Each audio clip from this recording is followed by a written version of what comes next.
Muy buenas tardes a todos nuestros amigos que nos están sintonizando allá en México. Nos encontramos desde Quito, Ecuador, con el doctor Ángel Marcelo Heras Ramírez, académico, investigador, poeta incluso, de aquí de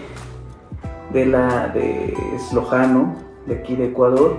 Y bueno, él nos va a contar mucho sobre las nacionalidades pluriculturales, plurinacionales de los pueblos originarios aquí en el Ecuador. Entonces es para mí un gran honor estar con él. Es incluso, digamos, nuestro asesor de tesis aquí por parte de nuestro doctorado. Y doctor, si nos podría contar un poquito sobre usted. Yupechani Sumak Mashin Eduardo Alishamishkapangi, Yucanche, Ecuador Mamayatama, México Manta, Shamishkapangi, Yupechani. Agradecerte, estimado Eduardo, por estar aquí en nuestra casa, en nuestra Fundación Intercultural Huanchuro y aquí en Ecuador. Agradecido también porque vienes de México, un país a quien yo estimo mucho, quiero mucho. Estudié también en Puebla, la Universidad Privada Benito Juárez, y estoy muy contento que vengas y tú conozcas de cerca lo que habíamos conversado. También agradecerte públicamente la mano que me diste una noche que estaba desaparecida en Acapulco y que gracias a ti pude conocer también esta bella tierra junto al mar, de los paisajes, de la cultura, del arte musical, cinematográfico de Acapulco. Sobre la pregunta, mi nombre es Ángel Marcelo Ramírez Heras, soy del pueblo originario Palta, de la provincia de Loja, Ecuador. Nací el 18 de agosto de 1967, actualmente tengo ya 57 años y mi trayectoria ha sido básicamente la educación. Rápidamente, para resumir mi biografía, yo nací en un lugar que se llama Suipira. Pasé mi infancia en Huanchuro, que es la tierra de mi madre, Suipira de mi padre, y me crié con mis abuelitos los 6 primeros años. Y ahí yo creo que lo que yo hice fue absorber la sabiduría de mis abuelitos, la sabiduría de los pueblos originarios. Y nos hemos dedicado a la capacitación de nacionalidades y pueblos en varios temas. Un tema es la economía solidaria. Otro tema es el tema de la interculturalidad y la generación de ciencia a partir de los pueblos originarios. Otro tema clave es la educación para la liberación a través de varios cursos que tenemos dedicados a los docentes del país. Tenemos una propia plataforma, tenemos convenios con universidades, con la Universidad de Cuenca, Universidad Católica, tenemos autorizaciones para cursos, etc. Y estamos colaborando. En este año también ha sido grato recibir a 2 pasantes internacionales, en este caso Michelangelo Temporín de la Universidad de Sapiencia de Roma, que está haciendo su doctorado en Sociología, y a ti, querido Eduardo, recibirte aquí desde la Universidad de Puebla. Claro. Un saludo a todos los estudiantes, a todos los directivos de esta gran, prestigiosa universidad, para apoyar el tema, en este caso, de la economía solidaria, que es un tema que ya lo has conocido y que lo vamos a conversar. Claro, doctor, es impresionante todo lo que nos habla. Me gustaría abordar sobre todo, principalmente, el tema de los pueblos originarios aquí en el Ecuador, cómo se han desarrollado, y ya posteriormente su relación de su cosmovisión con la parte de la economía solidaria. Entonces, si nos pudiera platicar un poco sobre este tema de las 14 nacionalidades y todos los pueblos que convergen aquí en el Ecuador. Gracias, estimado Eduardo. Para hablar de nacionalidades y pueblos, quisiera hacer como un recuento histórico rápidamente. Como ustedes saben, desde la invasión española en 1492 hasta acá, los pueblos originarios hemos sido explotados sistemáticamente y desde lo que se llamaría los estados, sea cual sea el estado, la figura del estado históricamente. Desde la colonia hasta nuestros días, la república, y no se puede decir, no estamos exentos desde la posmodernidad, porque actualmente también se habla de la posmodernidad, desde esta época de New Age, de explotación. seguimos en el tema. Entonces es importante analizarlo desde esa perspectiva. Ahora, ¿qué es lo que pasó en el Ecuador y por qué el Ecuador también es un referente a nivel mundial en pueblos indígenas, sobre todo en las luchas y conquistas? Porque México yo lo quiero mucho, sobre todo por el tema de la ciencia. Uno llega allá y ve ciencia en las pirámides, matemáticas, astronomía y todo. Claro. En el caso ecuatoriano vemos mucho aporte desde lo social y tú lo has visto. Entonces tenemos aquí varios elementos importantes. Primero, una gran capacidad de liderazgo desde la colonia a través de los levantamientos indígenas. Una figura muy importante de un hermano indígena, Eugenio Espejo, a finales de 1700, que es un prócer de la independencia en América y del Ecuador. Luego tenemos a inicios del siglo XX, la maestra Dolores Cacuango. Solo decimos maestra Dolores Cacuango, si bien ella no tuvo un título, pero con una lideresa muy fuerte, que ella planteó la educación para recuperar la tierra. Y alrededor de la tierra ella planteó generar procesos de economía, procesos de liberación, de organización. Para 1960 aparece otro movimiento fuerte en la Amazonía, que también tuviste el gusto de conocer, y ahí en la Amazonía se planteó en cambio la generación de un proceso bicultural, así se le llama, de interrelación entre los pueblos originarios de la Amazonía y la sociedad ecuatoriana, aprender el español, aprender la lengua propia y aprender a desarrollar, un proceso ya de economías locales que yo le llamo economías más de supervivencia o sobrevivencia, porque el tema monetario no existe tanto en estos lugares remotos. Luego viene una tercera oleada que tiene que ver con el poder organizativo de las organizaciones de nacionalidades y pueblos indígenas, y que ha sido fuerte, porque hasta el día de hoy tenemos a nuestra Confederación Nacional Indígenas CONAIE, que es la organización más fuerte del país y que tiene sus filiales en todo el territorio. ¿Qué es lo importante de este planteamiento socioorganizativo? Es que alrededor de las organizaciones se fue planteando varios temas, como la educación, la economía, la ecología, trabajar también desde las Naciones Unidas, en normativa, en la Asamblea Nacional del Ecuador, etc. Entonces, fue muy positivo este tema socioorganizativo. Y el 4 de junio de 1990 se da un hecho histórico aquí en Quito, que se toma la plaza de Santo Domingo, le dice a Santo Domingo, que te decía conocer también, claro, en donde se da el levantamiento para mí el más grande de América Latina. He estado también en vuestra tierra, en Chiapas, he estado ahí, sin embargo, cada tierra tiene su fortaleza. El levantamiento de 1990 plantea para nosotros y para el mundo la construcción de un Estado intercultural plurinacional para el mundo. ¿Qué implica eso? En las mesas de negociación se planteó primero la erradicación del latifundio, la erradicación de los terratenientes. Yo puedo decir que a partir del 4 de junio de 1990 se termina el periodo ya del feudalismo en el Ecuador. Si bien hay otros tipos de feudalismo, pero tal como era, de acuerdo a la historia del Ecuador, con explotación sistemática, con deudas de toda la vida, con látigo, con picotas, como fue el tema del colonialismo, se extermina. Y aparece el tema de la educación, aparece el tema de la política y aparece el tema de la economía. Entonces aparece la educación y se plantea un sistema de educación intercultural para todo el país y se crea la primera dirección de educación indígena en América, y de ahí se fueron generando en toda América Latina las direcciones de educación para pueblos indígenas. Doctor, hablando de este tema de todos los pueblos indígenas y todos estos procesos de, digamos, de avance evolutivo o de proceso histórico, en Ecuador, ¿qué pueblos originarios existen y cuáles son sus características particulares? Esa es una pregunta muy importante. Desde el contexto histórico, básicamente estos procesos que te comento nacen a raíz de una pregunta fundamental. ¿Quiénes somos nosotros? ¿Somos indígenas? ¿Somos campesinos? ¿Qué somos? Y entonces nos autodefinimos por nacionalidad. ¿Qué es una nacionalidad? Desde el contexto y desde la teoría sociológica ecuatoriana. La nacionalidad es un conjunto de personas que pertenecen a un territorio, que tienen historia, que tienen cosmovisión, que tienen filosofía, que tienen ciencia, tecnología propia y que tienen una lengua en común. En ese sentido, tenemos 14 nacionalidades, es decir, 14 lenguas distintas. En la costa tenemos nosotros 3 lenguas.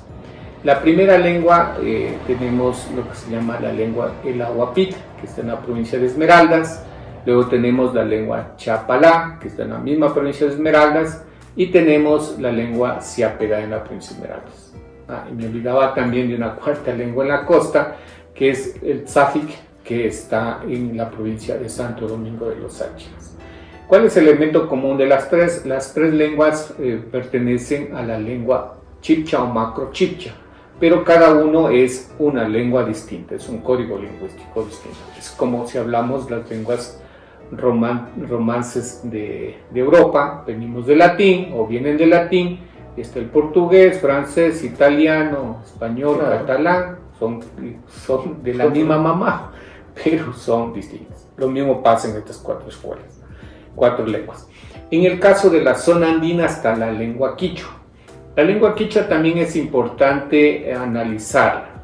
En la zona andina no es que existía la lengua quichua como una sola lengua, sino que había lo que se llamaba, cada territorio tenía su propia lengua. Incluso el pueblo palta teníamos nuestra propia lengua, que era la lengua palta. Y cada región tenía. Sin embargo, la evangelización se centró en la zona andina. Se centró mucho en la zona andina, y en el Concilio de Lima, de finales de 1500, se plantea de que se evangelice en lenguas francas que existían en ese tiempo. La lengua franca en ese tiempo era el quichua. Entonces se implementa en la zona andina, la zona franca, para la evangelización el quichua. Entonces desaparecen las lenguas originarias y se impone la lengua quichua a través de la evangelización y el catecismo, que se lo construyó no solamente en quichua, sino en quechua y aymara para el Perú. En el caso amazónico, dado que tuviste, son zonas muy lejanas, sí. No había contacto para allá, era un nuevo escenario para los colonizadores, entonces se mantuvieron las lenguas. Entonces ahí tenemos varias lenguas. Tenemos la lengua shuar, tenemos la lengua chuar, la lengua xibia, que son una sola familia lingüística, pero son distintas lenguas. Tenemos ahí 3 lenguas más. Luego tenemos la lengua zápara, tenemos la lengua andoa, son distintas y vienen de un tronco común. Luego tenemos las lenguas siona, secoya, tenemos la cofán o aingae, tenemos también la lengua guaorani, esta coronita es de la nacionalidad guao. Hace un mes nos vinieron a visitar a nuestra fundación, a mi casa, y tenemos el guao. Y aparte tenemos la lengua quichua también en el norte, donde tú estuviste también, en la zona norte amazónica, y la tenemos en el centro de la zona amazónica nuestra. Es decir, que tienes varias nacionalidades. Interrumpiéndolo en ese sentido, ¿son todas o nos falta nombrar alguna? En nacionalidades estarían todas. Retomando el tema de la zona amazónica, o sea, los colonizadores difícilmente llegaron ahí, o sea, sí llegaron y no les interesó, o difícilmente llegaron. Hay varias historias. La Amazonía fue una zona muy impenetrable, incluso para los colonizadores fue muy difícil llegar. Por ejemplo, una de las ciudades que se fundó, que es Logroño, que está en la provincia de Morona, Santiago, fue muy difícil llegar allá al territorio shuar en la misma colonia. Entonces, ¿qué es lo que planteó la colonia y luego la república? Le llamó a eso tierras baldías.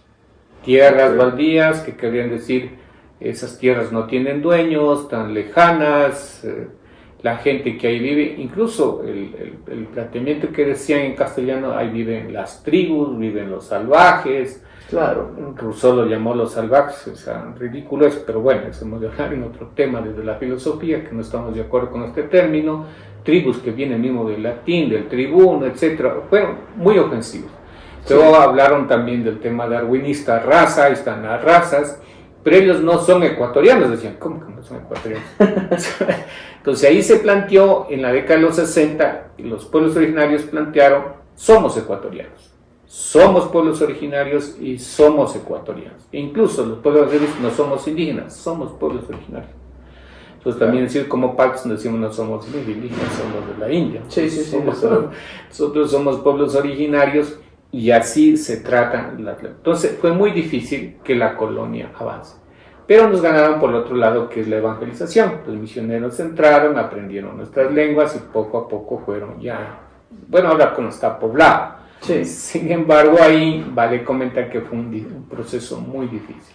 Actualmente hay una organización muy fuerte que se llama la Confeniae, que apoya la organización de los pueblos originarios con sus propios territorios. Actualmente ya hay otras iniciativas como es la economía solidaria, el tema del turismo comunitario, el tema de la organización social, emprendimientos de mujeres, emprendimientos de jóvenes. Ya ha cambiado la dinámica social también en la Amazonía. Doctor, tengo entendido, indagando un poco más, que la cultura inca tuvo una fuerte presencia aquí en el Ecuador, ¿no? Logrando incluso conquistar diversas partes y someter en algunos momentos a diversos pueblos originarios del Ecuador, algo parecido como lo que pasa quizás en México con los mexicas, sobre toda la parte de Mesoamérica. Hay unos que hablan sobre que los incas colonizaron, entre comillas, al tiempo como los conquistadores. Hay diversos debates que claramente, aunque los incas conquistaron cierta parte de Ecuador, no es la misma tipología que se implementaron a través de los conquistadores desde la ideología de raza, el sometimiento, el esclavismo, etc. ¿Cree que nos podría hablar un poco sobre el papel de los incas en el Ecuador? Sí, desde 1450 hasta finales de 1500 básicamente hubo una influencia inca muy fuerte.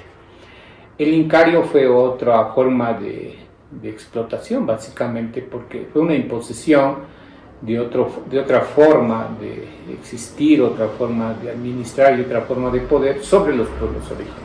Claro. Yo pertenezco al pueblo Palta y nuestro pueblo fue diezmado. Nosotros, gracias a que hubo una resistencia que se llama estas técnicas de guerrilla, pudimos sobrevivir, pero a la final se arrasaron los pueblos, y cómo lograron el dominio fueron a través de dos estrategias. Una es la guerra y a través de los mitimaes que traían de pueblos del altiplano, del Perú, los ponían acá y trasladaban a nuestros pueblos hacia todo el Tahuantinsuyo. ¿Qué es el mitimae? El mitimae quiere decir un pueblo, es la colocación de un pueblo en otro territorio. Okay. Entonces, por ejemplo, en el caso de mi provincia de Loja, trajeron a hermanos que se llaman el pueblo Saraguro, desde el Alto Titicaca, dicen algunos, y los implementaron en la provincia de Loja, ¿sí? Y ellos eran un poco afines al incario, entonces podían controlar el territorio. Wow. Y de acá los paltas nos llevaron en cambio a Chile, a Arica. Por eso la zona de Arica, la zona norte de Chile, es rica en el aguacate, en la palta. Y la palta para nosotros originaria nuestra, era nuestra, y luego nos llevaron para allá. Si tú vas a Chile, a la zona rica, eso es rico solamente en aguacate. Sí. Parece impresionante su técnica. Entonces, en términos generales, los incas, para evitar revueltas, revoluciones, o la unión de los pueblos, los trasladaban de un lugar a otro y traían a otros y así lo hacíamos. ¡Wow! Pero no sé, esa era una técnica y que les sirvió. Y la otra fue el tema de los matrimonios. Okay. Por eso nosotros, como ecuatorianos, yo hablo como ecuatoriano porque si yo estuviera desde la línea peruana, que son líneas también históricas, para nosotros una estrategia que tuvo, por ejemplo, uno de los últimos incas, o el penúltimo, fue el inca Huayna Cápac, que se casa con una princesa Quilago de aquí de Cayambe. Otros dicen que se casó con la princesa Pacha Duchicela del centro del país, de Chimborazo, y nace el inca Atahualpa, el último inca. Pero lo ven en los grandes canales históricos que Discovery Channel, etcétera, History Channel, ven ahí la historia de Atahualpa también. Entonces muchos le ponen peruano, nosotros con ecuatoriano ponemos ecuatoriano. Entonces, se da también esto a través de la estrategia de los matrimonios. Sí. Entonces, eso hizo que, por ejemplo, nosotros consideramos a Atahualpa como un inca ecuatoriano. Eso hizo como que nos uniéramos. Okay. ¿Sí? La segunda estrategia, uno los mitimais y la segunda la de los matrimonios. Y para nosotros, ya desde el lado histórico, tú estuviste también en el norte de la zona andina, de Otavalo más al norte está la ciudad de Caranqui. Algunos historiadores dicen que ahí nació Atahualpa o vivió ahí estuvo su padre Huayna Cápac, y por eso toda la zona norte celebra el Inti Raymi como se lo celebra en el Cusco. Claro. Entonces son influencias históricas. Entonces eso ha sido la influencia y ya. Ahora, también el tema es la lengua. La lengua es importante porque nosotros hablamos quichua, no quechua ni aymara.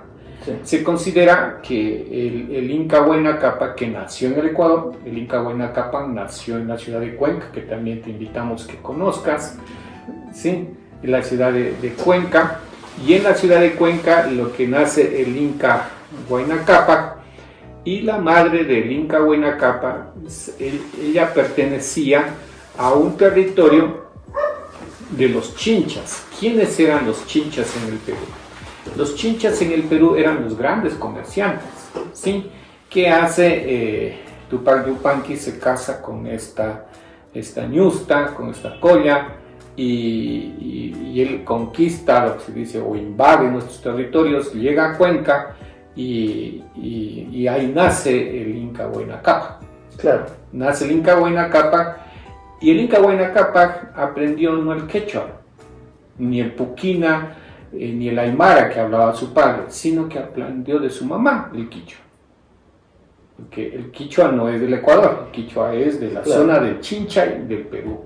Y el Chinchay y el quichua no es una lengua de la zona andina, es una lengua de la zona de la costa del Perú. Mira, llegó. Y así llegó acá. Incluso los cronistas dicen que se hablaba en todo el Pacífico, ¿sí? Todo el Pacífico nuestro, se hablaba el quichua como lengua franca, como el inglés. Sí. Porque era una lengua comercial. Sí. Entonces ahí se hablaba. Incluso mi tierra, que está cerca del Perú, tú ves el nombre, Huanchuro, caracol gigante, entre aymara y quichua, Huan gigante, Churo, caracol. Entonces tiene toda una relación. Entonces, Huayna Cápac, ¿qué hace? En honor a su madre, así como le pongo en honor a mi madre Huanchuro, él empieza a difundir el quichua, que es una de las teorías, y se queda el quichua aquí y no el quechua. ¿Cuál es la diferencia entre el quichua y el quechua? Son las vocales. Nosotros tenemos 3 vocales, A y U. Cuando hablamos, en cambio, el quechua tiene las 5 vocales. Sí, esa es un poco la diferencia lingüística. Pero históricamente se queda el quichua acá y se difunde acá. Y luego del concilio de Lima, la iglesia toma el quichua de acá y lo impone dentro de las lenguas originarias que había en la zona andina. Ahora, es un dato súper interesante también que quería compartir, es el tema de Atahualpa. Atahualpa, él no le gustaba esta cuestión de imponerse la cultura incaica acá. Sí. ¿Atahualpa quién es? Si nos puede recordar. Sería el último inca nacido acá, según la teoría ecuatoriana. Otros podrán refutarme, el ciclo nació en el Perú, que fue ya. Claro. Yo soy muy respetuoso. Pero es importante conocer el planteamiento del Inca Atahualpa. El Inca Atahualpa planteaba que cada pueblo hay que respetarlo. Y hay que respetarlo en su propia lengua. Incluso muchos cronistas dicen que él era muy multilingüe. Sabía el quichua, sabía el quechua, sabía el aymara, se educó en el Cusco también. Y también sabía el caranqui, porque su infancia vivió en Caranqui. Vivió con los jóvenes caranquis que hablaban el caranqui, que algunos estudios, como lo he hecho yo también, es una lengua que se fue perdiendo, pero que pertenecía al chibcha, de las lenguas de la costa que les he comentado. Entonces él sabía, entonces planteaba que esto que se llamaba el Tahuantinsuyo tiene que ser multilingüe. ¿Por qué tiene que ponerse una lengua dominante? Claro. Entonces eran cosas interesantes que planteaba Atahualpa. Otro tema que planteaba es que hay que respetar la diversidad de los pueblos. Cada pueblo tiene su diversidad en sus expresiones, su cultura, etc. ¿Por qué imponer algo que no es de acá?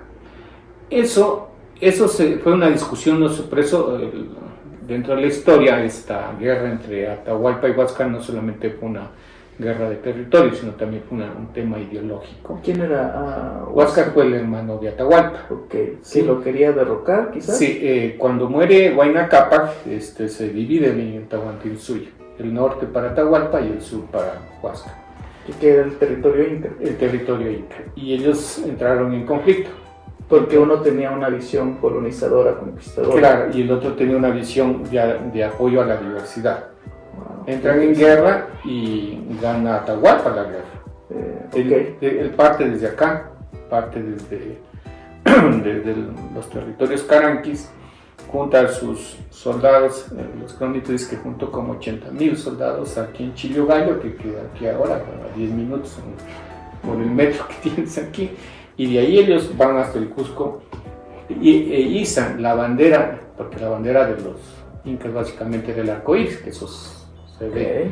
La bandera de acá era la del Reino de Quito, que es una bandera blanca con 4 colores, los colores que son básicamente que son los colores rojo, amarillo, verde y azul, de los 4 elementos de la naturaleza, y en el centro una pluma de curiquí. ¿Y cómo hacían sus banderas? Interrumpiendo brevemente.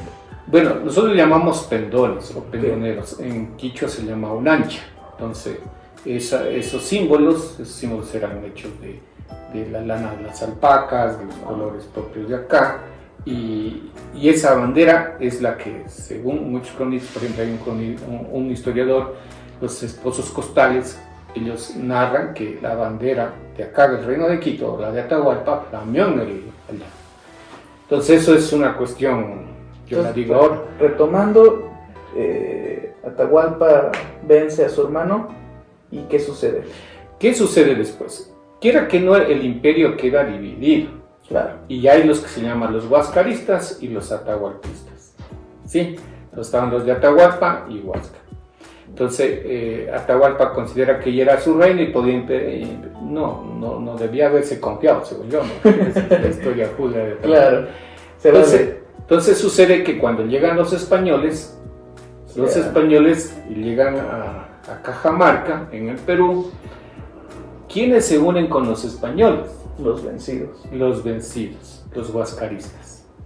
Se unen y hacen alianzas y todo, y por eso lo derrotan a Atahualpa. Imagínense que 20,000 orejones, que eran los guardias de Atahualpa, ¿cómo se van a dejar por 40? Sí, claro. No, eso no fue así. O sea, para mí ya estuvo conversado eso, porque antes de hacer eso hay que conversar. En política es eso. Sí. Él llega solo a la decisión, mamá, no, la decisión que tomar. ¿Cuál fue la reacción de Atahualpa cuando vio o le llegaron las primeras noticias de los conquistadores? ¿Los recibió? Sí, ellos lo recibió porque hay un mito del Huiracocha. El mito del Huiracocha dice que va a haber una nueva era, algo así como tienen las culturas centroamericanas vuestras, en donde se dice que va a haber un nuevo renacimiento de todo, lo mismo acá. El mito del Huiracocha decía que van a venir del mar, van a venir personas que van a ir navegando en el mar y que van a ser de tez blanca, ojos azules y barbados, y que van a traer una nueva liberación al pueblo. Parecido a la leyenda. A las leyendas mexicas. Y claro, eso es un poco lo que le anuncian a Atahualpa y lo recibe.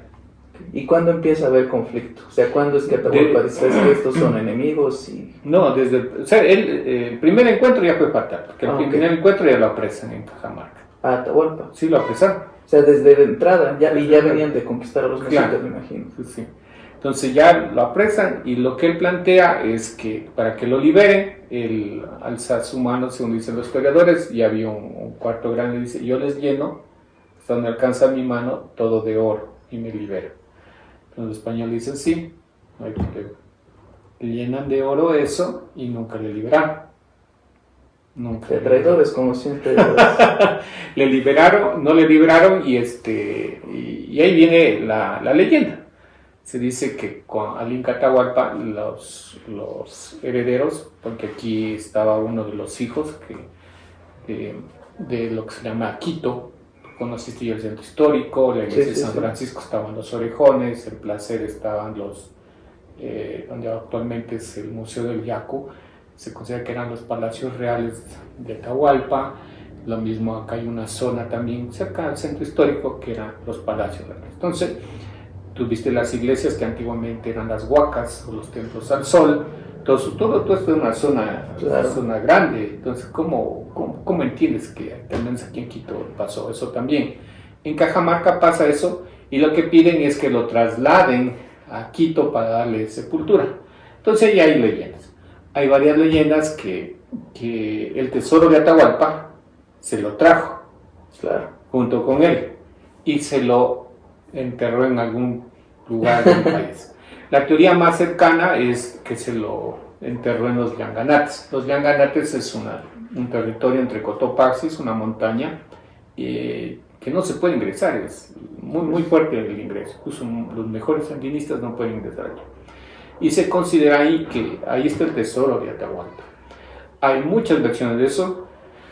Hay un mapa que se llama el derrotero de Valverde, me parece que es el nombre, y que ahí indica todo el mapa. Entonces, el primer encuentro, o sea, los españoles llegaron a esta zona y llegaron a saludarle a Atahualpa y ya lo dejaron. Ese mismo día, y ese mismo día derrotaron con todos. Claro, ya se acabó, cayó el Incal, cayó todo el Atahualpa y suyo. Wow, previamente pactado con... Claro, eso es una teoría muy personal, sí, claro, con los huascaristas. Porque luego cuando ya se organiza, por ejemplo, la ciudad de Quito, ya hablando de Quito, quienes organizan la ciudad de Quito son los huascaristas, básicamente.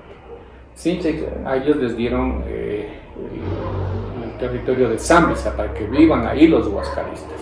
Ahí vivieron en Zambisa, aquí históricamente, aquí en la ciudad de Quito. Y ellos también eran políglotas.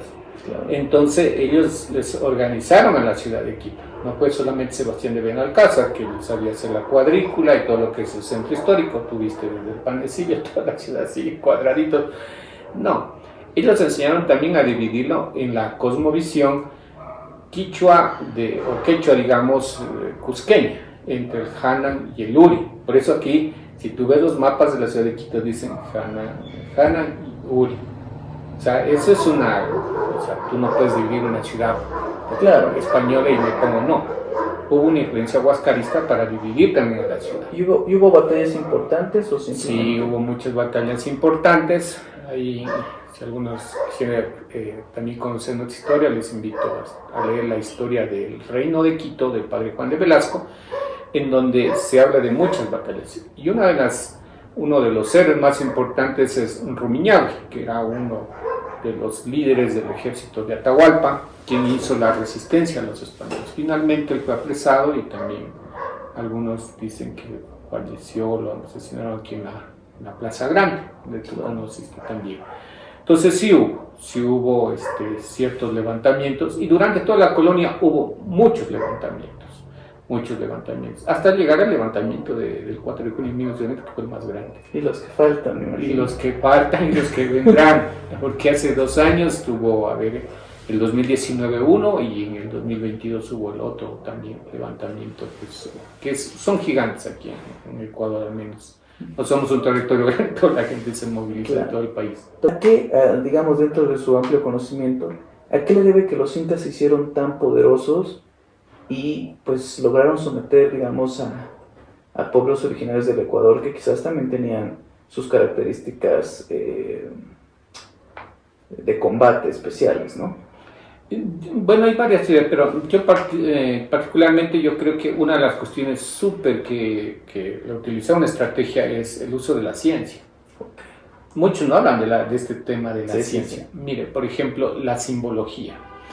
Las culturas ecuatoriales de aquí, de esta zona de aquí, venerábamos mucho a las Tres Marías o la Cruz del Sur. Sí. Es esta, ¿no? Es esta. Esta es la incaica.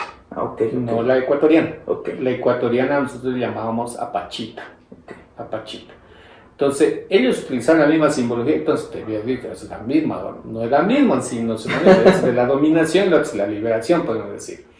Entonces, pues parecían lo mismo, pero no era lo mismo. En cada cerro había las cruces, o lo que se llamaría la pachita, ¿sí? ¿Y qué hacía en cada cerro? Indicaba los caminos por donde ir. En Huanchuro había la pachita. Hasta el día de hoy se celebra en cambio la cruz cristiana. Si tú vas el 3 de mayo a mi tierra, es una procesión enorme a adorar a la cruz de Jesucristo. Cuando hace miles de años, o digamos hace cientos de años, el pueblo palta en cambio celebraba ahí a la cruz del sur, a la pachita, o a la cruz del sur le llaman. Tiene otro nombre en mi lengua palta, ahora no lo recuerdo, pero tenía otro nombre para nosotros los paltas. Sí. Pero era la cruz del sur. Mira, unieron la simbología. Tú vas a viajar también a los pueblos de la costa, vas a conocer, si tú vas a la cultura Valdivia, la cultura Machalilla, que está en la zona del Espólilos, que se llama ahí, vas a encontrar en las vasijas y todo, la cruz del sur. Eso 3.500 años antes de Cristo. Entonces esa simbología, 1. 2. El tema de la tecnología agrícola. Okay. La ciencia, mira, ellos al final se puede decir son creadores de la papa y la trajeron acá. Y aquí se puede desarrollar otros tipos de papa. Sí. ¿Sí? Cuando llegan al territorio palta, conocen el aguacate en vuestra lengua y nosotros le llamábamos palta.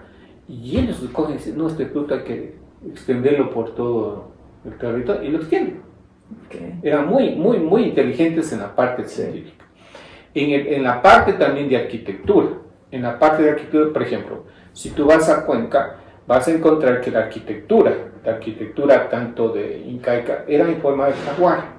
Sí. Entonces la ciudad tenía forma de jaguar. Lo mismo la ciudad de Quito. Desde arriba es un jaguar, la antigua ciudad de Quito, antes de los españoles. Sí. Entonces era un tipo de arquitectura.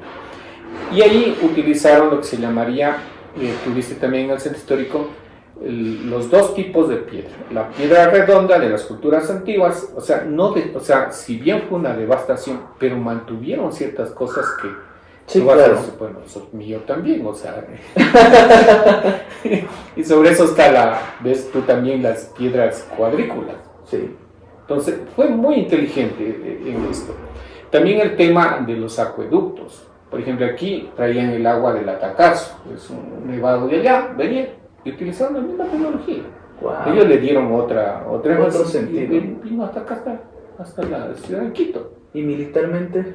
Militarmente se puede decir que hay muchas técnicas que se utilizaron de lo que uno ha leído. No soy especialista en el tema, pero por ejemplo el tema de la onda. La onda se utilizaba mucho en este lado de acá. Algunos dicen era la onda de David, no, acá también se utilizaba, por ejemplo los pueblos paltas se utilizaba mucho la onda. Okay. Nos incluyeron la onda, la guaraca, que son piedras, las boleas son piedras. Fueron combinando ciertas técnicas que también se tenían. Hay una técnica de los caranquis que es como una flechita así, pero es como un proyectil con el dedo. Se hace así. Y disparamos. Entonces también captaron ciertas técnicas propias de los lugares. El tema de las lanzas. Acá aquí tengo una lanza, es una lanza de adorno, pero las lanzas propias, esas sí son pesadas y te pueden, o sea, a la distancia son. ¿Eran invento de los incas esos? No, estas son más... de la Amazonía. De los incas no tengo conocimiento mucho, pero aquí en la zona amazónica hay las lanzas, la zona de la costa, hay las lanzas hechas de ese material que se llama chonta. ¿Sí? Entonces se puede también, digamos, observar ciertas técnicas que utilizaron dentro del arte de la guerra. Los incas. Porque ellos fueron aplicando las cosas que fueron aprendiendo. Me parece muy inteligente eso. Claro. Con todo y esto, doctor, antes de entrar a detalle en alguna pregunta que quiero hacer, ¿los incas igual tuvieron dificultades para entrar a la Amazonía? Sí, ahí dentro de los cronistas se dice que cuando Atahualpa quiso ir hacia hacia la guerra contra Huáscar, él hizo una exploración al norte amazónico y no pudo ingresar. No porque, si bien los pueblos escuchaban de los incas, se iban entrando más a la selva, pero un guerrero andino, tú ya conociste, Sí. de los Andes, bueno, te cuidas del frío, hablas de casa, pero vas allá, calor, moscos, agua, víboras, víboras. alacranes. A ver, tú tienes, Sí. no existieron, Atahualpa se regresa. Okay. Incluso cuando Atahualpa ya tiene el reino, se puede decir todo, el imperio de Tahuantinsuyo, él quiere ir hasta la costa, incluso en la península de Santa Elena, Nueva Bazares, en esa zona, él manda digamos, sus guerreros allá. El calor les mataba. Incluso algunos cronistas dicen que como no había comunicaciones, como ahora lo hay, ya había caído el imperio y seguían los militares allá sin recibir nada, ni avituallamiento, no sabían. Después ya se dan cuenta que ya se acabaron. Pero ellos resistían ahí como sea, pero no avanzaron tampoco a la costa. Doctor, ¿y hubo comunicación o hay historias sobre la relación entre incas y mexicas o no hubo contacto? Bueno, ellas son teorías, así algo así sólido no te puedo indicar, Claro. pero para mí hay varias teorías. Una teoría es la teoría del camino del Inca. El camino del Inca unió desde, Chile, Argentina. Yo he estado en los lugares, tanto en Argentina, en Chile, he observado las rutas, el altiplano, todo.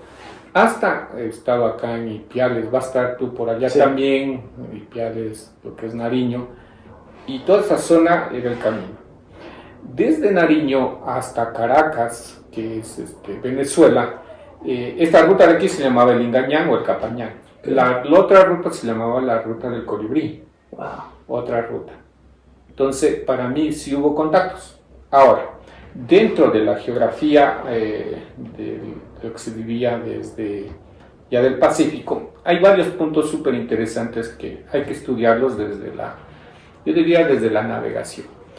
Uno de los puntos es Isla de Pascua en Chile. ¿Cómo llegaron ahí? Las corrientes marinas. El otro punto es Ica en el Perú. También es importante analizar lo que sucedió ahí en Ica. Luego está toda la cultura Chinchay, de donde es la madre de Huayna Cápac, que era un pueblo navegante. Okay. Norte a sur ellos navegaban. Sí. Sí, y seguramente el Incaria tuvo a través de los chinches contactos con incluso la palabra tiza, tengo entendido que es mexica, Sí. que es para dibujar, Para todo. dibujar, sí. Eso la traían de Perú. Oh, wow. Sí, si ustedes van a Teotihuacán, todo lo que está pintado Sí. de la tiza, porque la tiza, desde el color azul, ellos lo traían del Perú. Entonces realmente... Hubo contactos. En la zona de Oaxaca, que está en el Pacífico, algunos consideran que hubo, digamos, contactos desde la arquitectura, los textiles y todo que se observa. Ahora, pero para mí la mayor prueba son los alimentos. Okay. Veamos la palta. Sí. Desde acá actualmente hay un estudio arqueológico muy serio del doctor Francisco Valdés, que plantea la palta, el cacao, originarios de la Amazonía ecuatoriana. Nosotros, los paltas, nuestro nombre se debe a la palta, cultivamos y generamos la palta. Los incas lo difundieron. Ahora, ¿cómo consideramos nosotros que salió hacia el norte? Es a través del puerto Bolívar, que está en el sur del Ecuador, en la costa. Desde ahí fue hacia otros puertos. Por ejemplo, había otro puerto en la península de Santa Elena, va a estar por ahí, y se considera que llegaron ahí. La zona de Manabí es la zona de los malabas, que eran los mejores navegantes del Ecuador, y ellos subían y bajaban el Pacífico, y seguramente llevaron, ¿sí? El otro punto estratégico de los puertos es el puerto de Atacames. Okay. Sí, ahí incluso hubo una gran cultura al interior de Esmeraldas, de Atacames, que es la cultura tolita, en donde tú encuentras semillas de toda América. Y de ahí tú puedes ir hasta Cuna y llegas a Cartagena inclusive. Wow. ¿Sí? Y de ahí te subes al Toda parte de Centroamérica. Centroamérica y todo. Entonces, algunos dicen que, bueno, no he estudiado la historia mexicana, pero Oaxaca fue uno de los centros. Los centros en el Pacífico, el otro fueron los Cunas, el otro fue Cartagena, el otro fue Atacames, el otro fue la Península Santa Elena, el Puerto Bolívar, luego Ica y luego tenemos los Chinchas, más al sur, Isla de Pascua. Entonces hubo contacto. El otro tema, el algodón. Okay. Solo te hablé de la pata, el algodón. El algodón se considera que es mexicano. Okay. Y nosotros teníamos ya algodón. Okay. Entonces, hubo también del norte al sur. ¿Sí? El otro tema que también se habla es el tema de la yuca. Okay. La yuca es amazónica, Claro. nacida de allá. Y también se trasladó. ¿Sí? Y se trasladó al sur. Incluso se considera que por el Amazonas bajó la yuca y llegó por el Atlántico hacia las partes del sur. Porque si tú vas, por ejemplo, a Paraguay, sí, le encanta la yuca, pues ahí no hay es la mandioca, pero o sea, y Paraguay no tiene salida al mar. No. ¿Ya? Entonces le encuentras ahí.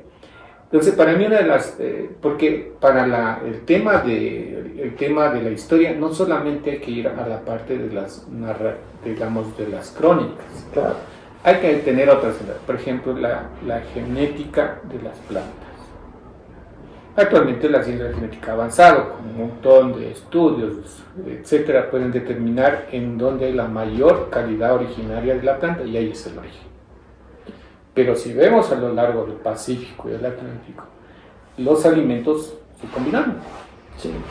Y ahí podemos decir que sí hubo cierta relación. El algodón, que es de ustedes, lo encontramos acá, la palta lo encontramos allá, etcétera, y otros alimentos. El mismo ají se dice que es amazónico, usted tiene el mejor aquí, ya, claro, alguna cuestión genética que mejoraran ustedes, es el mejor del mundo. Entonces, es como ahora, por ejemplo, te hablo de café es de Arabia, pero en Loja ya hemos generado una nueva variedad que se llama Bourbon Sidra Palta, que lleva el nombre de nuestro pueblo, porque en nuestro pueblo no sé qué harían mis mayores, pero generaron un café más resistente a la arroya, más resistente también al calor, etcétera, y ahora es uno de la mayor exportación. Doctor, hablando ya con todo esto sobre la parte incaica y la influencia que tuvo en el Ecuador, con todo esto que nos comenta que los incas pues, fueron conquistadores, que diezmaron ciertos pueblos, que influenciaron, ¿podríamos hablar de que los incaicos fueron igual de colonizadores que los españoles? ¿O hay ciertas diferencias en tema de la colonización? Porque pues mucha gente dice, pues es que finalmente pues, los incas, los mexicas eran igual de colonizadores, nada más cambiaron de dominio. Otros argumentan pues, es que los españoles llegaron con una idea de raza, una imposición sociológica, ideológica, económica, militar, despojaron ya de plano muchos temas culturales, religiosos. O sea, ¿podríamos hablar que es lo mismo o ciertamente hay diferencias? Bueno, yo hablo más, como lo escribo en mis textos y mis artículos, hablo de la interculturalidad histórica. Claro. Entonces, la interculturalidad histórica básicamente es la construcción de nuevas identidades basadas en el conflicto, en las alianzas o en los procesos culturales de endoculturación propios. ¿Sí? ¿Por qué lo digo esto? Porque ahí tenemos otra visión, o sea, no es que este es negro o este es blanco, sino vamos viendo situación y situación. Por ejemplo, en el caso de los patas, nosotros nunca nos consideramos incas. Claro. O sea, te hablo yo. Si vas en cambio toda la zona andina de mis hermanos quichos, dicen nosotros somos incas. Pero yo como pata no puedo decir. Claro. Entonces la interculturalidad histórica lo que nos ayuda es a ver la historia desde los propios territorios. Los amazónicos nosotros no somos incas, nunca llegaron acá ni jamás les dejamos entrar, punto. Ya, entonces no podemos nosotros centrarnos solamente en la visión incaica, sino como lo decía Atahualpa, en una visión de la diversidad cultural, lingüística. Ya lo decía Atahualpa desde su forma de ser, no desde un concepto, pero sí desde su forma de ser, desde su planteamiento del imperio del Tahuantinsuyo, etc., como él lo concibió. Entonces, desde esta concepción intelectual histórica hay contextos, hay sujetos y hay contextos. Hay sujetos históricos que tuvimos una visión y hay estos contextos que nos permiten tener una visión hacia lo incaico o hacia la propia identidad de los pueblos. Por ejemplo, nosotros los pactas no aceptamos el incaico. Nosotros más nos identificamos con los shuar, claro, porque nosotros los pactas consideramos que somos la lengua antigua de los shuar, se instaló en la provincia de Loja como el proto-shuar, y de ahí fue a la Amazonía, entró a la Amazonía. Vino desde Japón, algunos dicen que vinieron los shuar, llegaron al territorio de Loja en nuestro país y entraron a la Amazonía. Entonces, ese es nuestro sujeto histórico, el palta, y somos un sujeto histórico, tenemos una propia historia, etc. Entonces, no podemos decir. Si tú vas ya a la zona de Otahuala, donde también estuviste, ellos se creen en yo también les doy la razón porque ahí estuvieron los caranquis. Claro. Ahí se dice Ignacio Atahualpa, porque nosotros somos propios de nuestro Inca Atahualpa. Sin embargo, si tú estás ahí mismo en el territorio, hay una zona, la zona de Imantaje. Por más que ellos tengan la misma ropa que es básicamente parecida a esta, nosotros no somos incas. Nosotros no somos incas. Nosotros nunca quisimos a los incas. Nosotros somos los antiguos caranquis que peleamos en contra de los incas. Entonces no podemos decir que hubo un colonialismo ni sino que hubo con sujetos y contextos que hicieron que haya nuevas identidades. Por eso la intelectualidad histórica es la construcción de nuevas identidades basadas en el conflicto, basadas en estas alianzas, en estas interrelaciones y en una opción que tiene cada pueblo, claro, que hay que respetar. Pero si yo digo en la escuela esto es esto, no es tanto así. O sea, yo digo, desde el ser palta que soy yo, no, los incas nos mataron y como así, qué chévere, yo soy inca. No, pues, o sea, no puedo. Todos los españoles llegaron con otro tipo de colonización. O sea, ellos sí clasificaron a través de razas, de todo. O sea, se diferenciaron en esa parte de denominación. A ver, cuando ya hablamos de colonización, la colonización es una forma de imposición política, administrativa, religiosa. Sí. Entonces, administrativamente, los incas tuvieron su forma de administración, que eran los 4 suyos, así con sus capas, que eran sus gobernadores, y tenían también toda su organización orgánica, basada básicamente en lo que se llama el quipu, el chunga, que son el 10 básicamente, una base 10. El español también viene con otra forma de administración, viene con el cabildo, viene con el alcalde, entonces viene con toda su forma, con el virreinato, etc. Entonces es una estructura. Segundo, hay también una colonización política, ¿sí? Los incas vinieron, son hijos del sol y todos tienen que adorar al hijo del sol. Acá nosotros somos españoles, el rey de España nos mandó y nos dio, incluso viene el tercer elemento religioso, porque la Iglesia Católica les da la potestad a ellos para que ingresen y arrasen.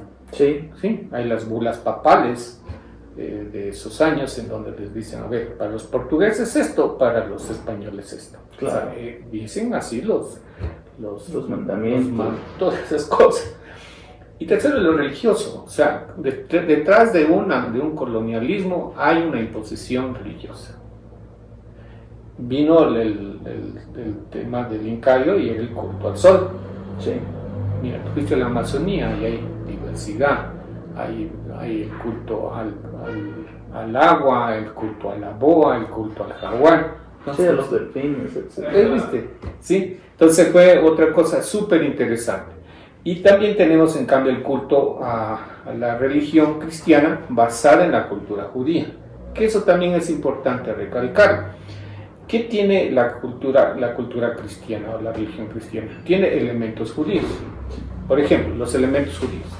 ¿Qué es lo que vino acá a América desde los elementos judíos?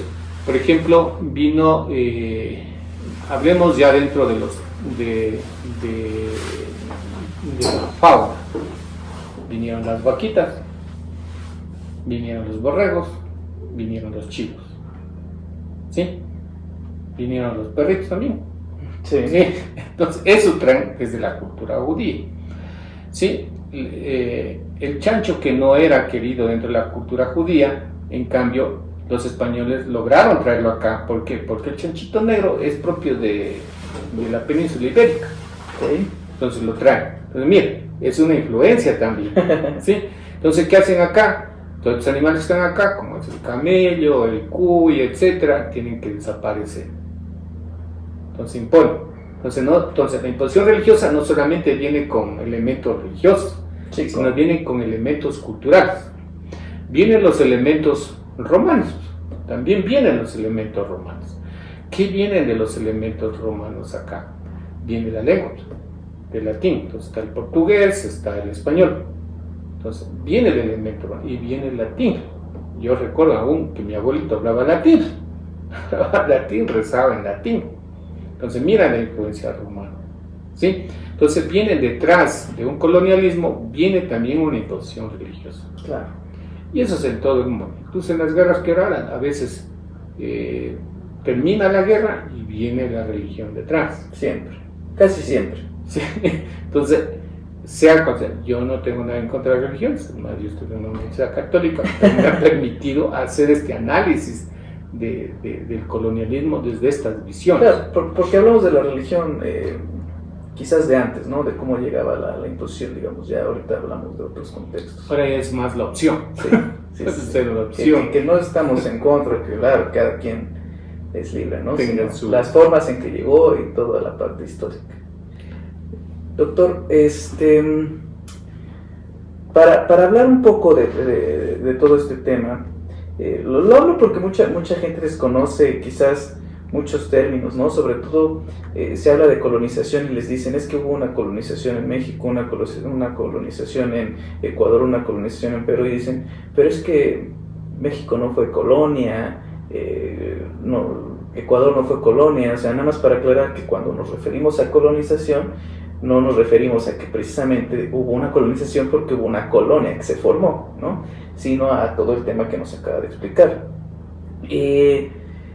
Quisiera avanzar en una parte de Estado-Nación, sobre todo también, todas estas preguntas las hago porque quizás mucha gente, pues podríamos llamarlo conservadora, defensora de pues, los hispanistas radicales, quizás, con los que no coincido y que me encuentro a cada rato, hablan de que México, Ecuador, Colombia, Chile, Argentina, pues no existían los estados, entonces no pueden hablar de que hubo una colonización o una invasión, pero sí podríamos hablar de que hubo quizás una nación que, aunque no existía la figura jurídica Estado-Nación, pues sí convergían ciertas culturas que se creían, pues quizás no hermanos, pero sí que pertenecían como que a una nación pluricultural, y que evidentemente cuando llegan los europeos, pues evidentemente saben o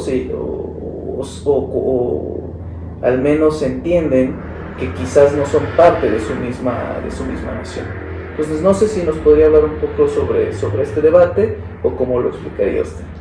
Bueno, la construcción del Estado es una construcción rusoniana, básicamente, claro, en donde desde la filosofía europea el ciudadano, llamado el chitao, el que está viviendo en la ciudad, que también ciudadano no era cualquier sí, nomás el que tenía dinero. El que tenía, y eso, sino el que tenía dinero tenía el poder. Y tenía que ser hombre también.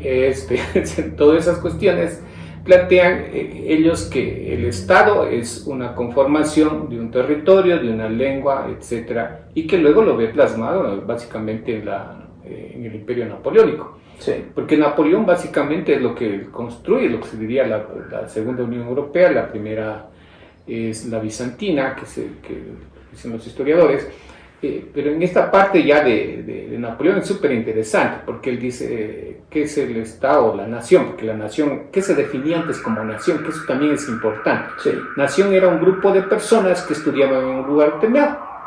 Por ejemplo, vagabundeaban, se puede decir, los hijos de los ricos en Europa, y se unían para ir a las universidades, y eso se le llamaba nación. Okay. Esas eran las naciones. Luego lo que hace basado en la filosofía rusoniana, lo que hace básicamente Napoleón es darles territorio, entonces es la lengua de sur. Entonces los galos a Francia, los hispánicos a la Pensilvania, y así. Entonces va viendo la lengua, y la lengua también define territorios, Claro. define organizaciones, feudos, etcétera, y va organizando. Entonces es una construcción ahí. También la construcción del Estado, digamos, que se lo conoce ahora, tiene mucho de lo romano. Ahí tenemos los tribunos, los tribunales, tenemos los senados, los senadores, ¿sí? Y entonces empieza a conformarse basado también en la estructura romana. ¿Qué pasa en América en la construcción de nuestros territorios? Acá hubieron, lo que puedo definir que hubieron territorios, no sé, algo llama esta nación, pero yo le llamo más señoríos, bueno, aunque no le quiero llamar señoríos étnicos, pero le llamaría como señoríos propios. Acá hay las palabras de cacicazgos propios, de comarcas propias, pero eran territorios propios, espacios propios en donde se convivía, incluso entre diferentes lenguas y culturas. Claro. Entonces es diferente al Estado-Nación que nos plantea Bonaparte, Sí. en la misma Revolución Francesa. Acá son territorios de diversidad, el mismo planteamiento de Atahualpa. El dentro del promoción lo que plantea la diversidad de lenguas, la diversidad de culturas, el respeto a los territorios, el respeto a la diversidad. Ese es otro concepto que nace de Latinoamérica. Y si lo vemos, lo podemos ver no solamente en Atahualpa, seguramente en México, si nosotros estudiamos a los grandes líderes que ha tenido dentro de los pueblos originarios, vamos a ver este concepto. Y que nos une el liderazgo de las personas, porque al final hubo liderazgos, siempre ha habido en la historia liderazgos que han organizado todo esto. Pero el liderazgo se organiza también en función del bienestar de la gente. Cuando alguno no organiza en función del bienestar de la gente, eso al final, tarde o temprano, se acaba. Entonces, por ejemplo, hablando ya de la estructura incaica, se conforma en base al ayllu, que esa es una estructura sociológica, se estudia del ayllu. El ayllu, formado por padre, madre, familia nuclear, y formado por la familia ampliada. Por eso nosotros aquí en América nos consideramos primos todos. Claro. Los europeos dicen, no sé, y es primo. Sí, o sea, le ve la diferencia. Acá nosotros, el ayllu es una figura fuerte. Y el ayllu a veces no tiene territorios. Claro. Yo estoy aquí en Quito, mi ayllu está en Catacoche, está en Huanchuro, está en Cipriano. Si yo voy allá junto a 100, 200 personas, son mis primos, es mi familia. Entonces, una figura fuerte es el ayllu. Eso es súper importante tener. Entonces, el ayllu puede ser no solamente en mi tierra, porque me caso con una persona, ya amplío las relaciones territoriales. Entonces, hay que trabajar en estos conceptos latinoamericanos, no sé, creo que ustedes le llamaban capulí, no sé cómo se pronuncia, pero esa es la estructura del ayllu que forma. Otros elementos importantes de estas relaciones en América, de estos señoríos que puedo hablar, es el tema de la reciprocidad y la redistribución. Son dos conceptos políticos también y sociológicos, porque ¿qué sucede? Estos líderes, le llaman nosotros acá los incas, los mexicas, todo como le llamemos en cada lugar. ¿Qué es lo que plantean? Plantean también el bienestar, que digo yo. O sea, si tú trabajas para el Estado, te devuelvo lo que tú requieres. Y aquí hubo muchas cuestiones súper interesantes. Por ejemplo, la reciprocidad. Si el ayllu trabaja para lo podría llamar el Estado o estos señoríos territorios, y el Estado tiene que devolverle, sobre todo en la alimentación. Y en eso sí, el Incario tuvo una red de caminos y tuvo lo que se llamaban los tambos, y tuvo también lo que se llaman los colcas o los cushcas o los culcas. ¿Qué eran los tambos? Lugares donde tú llegabas, descansabas y todo. Y los culcas o los colcas, en cambio, eran los graneros, donde tú repartías todo. Por eso, si uno va a la zona andina y encuentra un hombrecito cushca, seguramente ahí hubo un siglo. Si tú fuiste a Quilotoa, al ladito, a media horita de camino, hay un lugar que se llama Cushca. No tuve el placer, pero te comento. Esa zona estuve 5 años y conocí ese territorio. Entonces, Cushca, cuando uno estudia, seguramente ahí hubo un granero. Vas a otros lados, dices Colca, ya, seguramente hubo un granero ahí. Vas por la zona andina y escuchas Tambo, entonces ahí hubo una zona mucho más grande. Si quieren, para una figura era un supermercado y un hotel ahí. Pero el Colca era, en cambio, era una cuestión de distribución de la riqueza y de la reciprocidad. Entonces esos dos principios, de reciprocidad y redistribución, fueron fuertes en todas las estructuras de liderazgo de América Latina, Claro. desde el norte hasta el sur. Claro, yo creo que muchas veces el error que se comete desde la parte hispanista es que toda la parte la quieren asociar con términos europeos, que no los culpo, finalmente es parte de la colonización, pero finalmente aquí pues, coexistían otro tipo de figuras, de cosmovisiones, de territorios, y que finalmente, a pesar de los problemas, porque finalmente los pueblos originarios, como en toda la parte del mundo, tenían sus errores, sus aciertos y todo, pero finalmente eran errores propios, civilizaciones propias, que cuando llega la parte colonizadora, pues irrumpe todo el proceso evolutivo con el que llevamos, ¿no?